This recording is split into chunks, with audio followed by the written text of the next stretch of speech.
So it started off as an idea, a way to sort of get me to break out of my own shell in terms of how I usually do things. And on the face of it, it's pretty simple.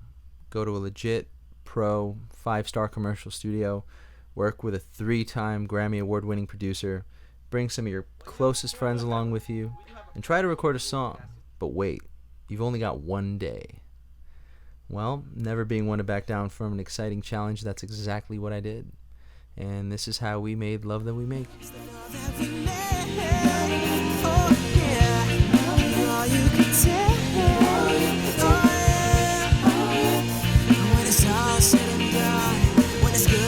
It's the love that we made. Oh yeah, it's the love that we made. Oh yeah, you're all you can take. It's keeping us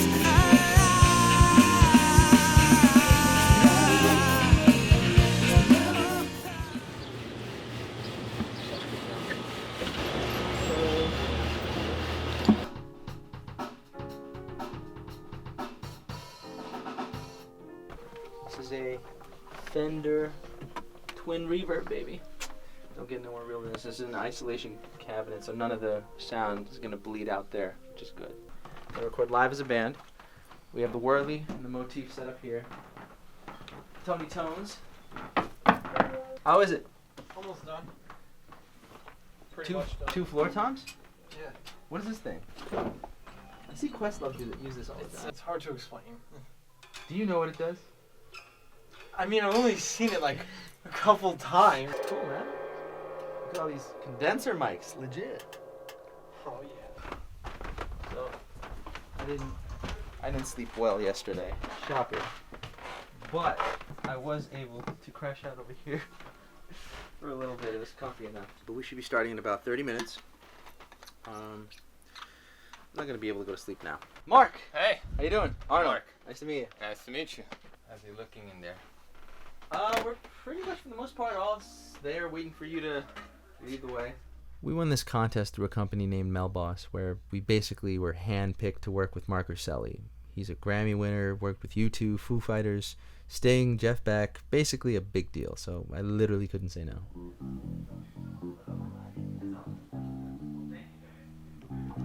So cool. It's like the Starship Enterprise here.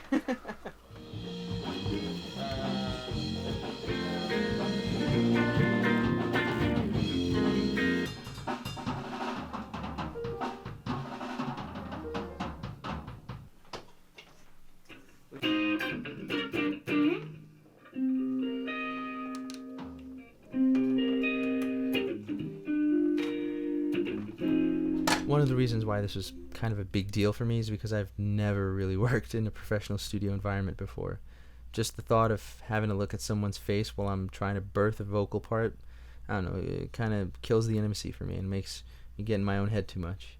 I start worrying about if they like it and not if I do. It mostly stems from issues of fearing judgment and failure, but if there was ever a time to get over that, it was now. Oh yeah, then the fun part started.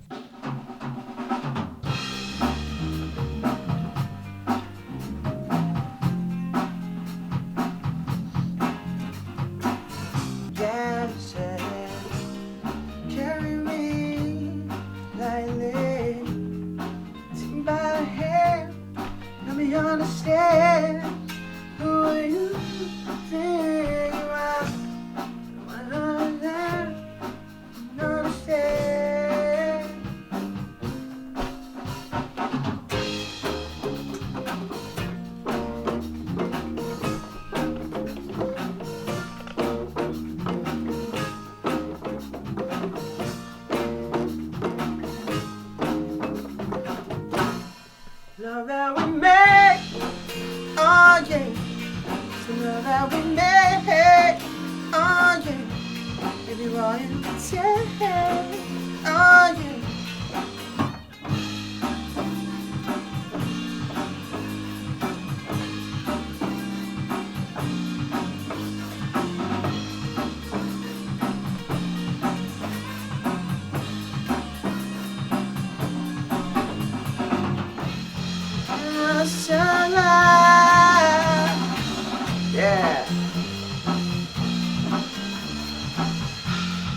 I probably would have been too scared analyzing every little detail about everything if I didn't have the guys in there with me. That's why I love having Super Bass around all the time. I can get pessimistic at times, but he's got this superpower of just being so positive. It's literally infectious because it gets me to calm down and focus, which is great. It's definitely the first time we've recorded in a, in any kind of studio, actually. No offense to anyone up and coming, but it's not someone's basement. It's not, not someone who is still trying to get their name off the ground. It's someone who's already gotten his name off the ground, who's worked with artists like the Foo Fighters and other top 40 bands, So it was really good to be in the kind of situation where everything's professional, everything works, we're actually doing this interview in one of the sound rooms. Like, not many studios have this. But it definitely feels like I'm on the right track in terms of becoming a solid bass player, in terms of becoming that first call bassist,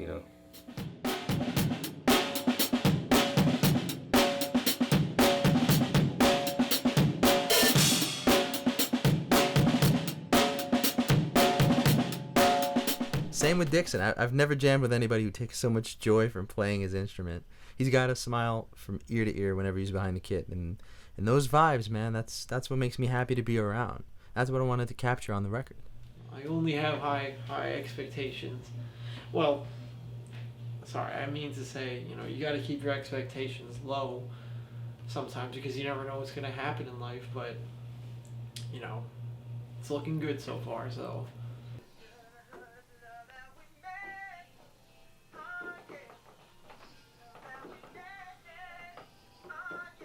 Oh man, let me tell you something right now. I wasn't a big fan of this song when we were jamming it out. I wrote it, I brought it to the guys, and we've even played it live a few times, but it was always missing something, in my opinion. What's worse is that I didn't know what. When this opportunity came up, the guys were adamant that we record this song, and I was very much against it. They'd be like, well, what's it missing? And I'd be like, I don't know. So I did what any other red-blooded American male would do. I called the doctor. I asked him to come down and jam with us for a minute, see if he could give some perspective into this song. I just needed to look at it through someone else's eyes. And thankfully, when he came down to jam, we'd do runs of the song, and I'd stop it halfway in because I hated playing the song so much, trying to find what we can change or add to it. It got to the point where Pez got so annoyed. He'd be like, okay, don't stop playing halfway through, and let me just see what I can come up with for this, okay? And I reluctantly agreed. I trusted him, and then we jammed on it a few times, and each pass started to sound better and better. He started to come up with some really cool parts, which in turn made me change my parts, and before I knew it, I started to really like the song now. It's all because of him. He literally got me to look at this song in a new light and helped me take it to the finish line. Yeah, it's fun. It's amazing. And they have amazing equipment in there. And Wurlitzer is incredible. Watching him work on Pro Tools is insane because he's really fast with editing and with punching and stuff. Clearly, and unsurprisingly, has done this before.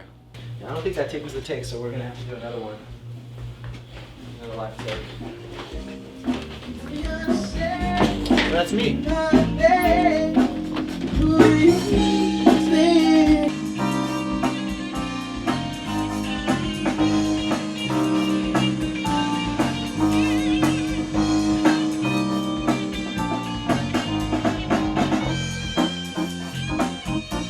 It was great. I mean, I loved it. I mean, on your part, drums were tight. Okay. Yeah. What about?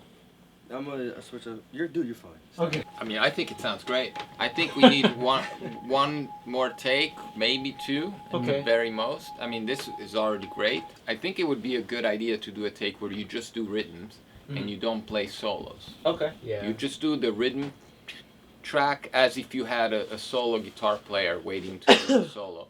If that throws you guys off, let's not do it. But if you know how many bars you're supposed to play for the solo, let's do a take like that. Okay.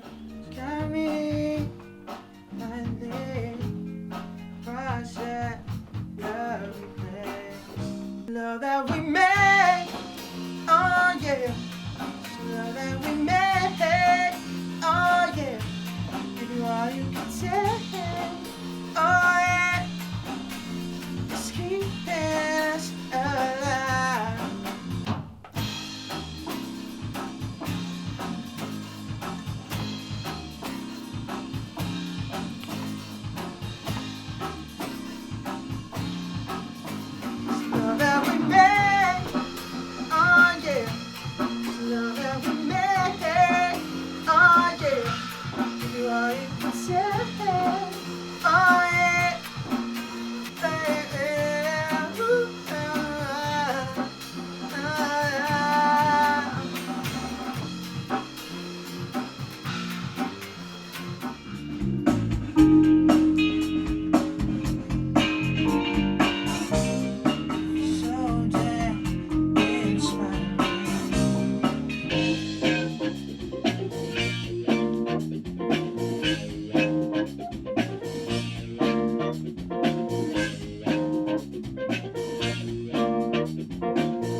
kind of a little Yeah, shady, but yeah. At the beginning, I played a few notes like. A The little, overall take. yeah, not rated. overall Yeah, take was well, good. it was Yeah. great. Yeah. You guys are happy with your I was stuff? happy, yeah.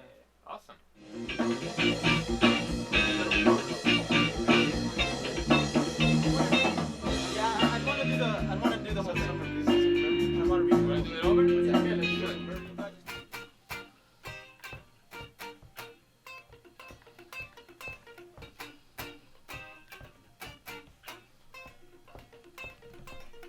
I could do it better.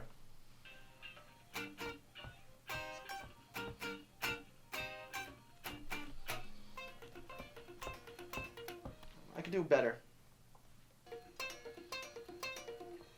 That was good, but let me do one more. I feel like I could get it better. One more take.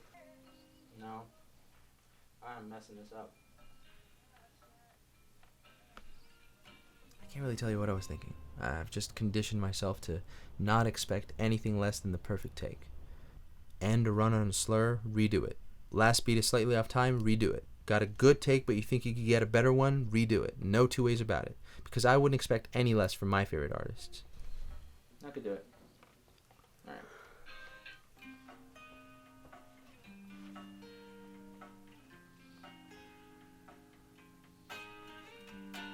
Okay. Everybody got their takes down relatively quickly, and I was taking the most time because I simply couldn't see the forest for the trees. Thankfully, Marc was there, sort of guide me out. Having someone to provide that top-down view of the whole project, like the whole goal of it, really helped smooth things along in terms of putting it all into perspective.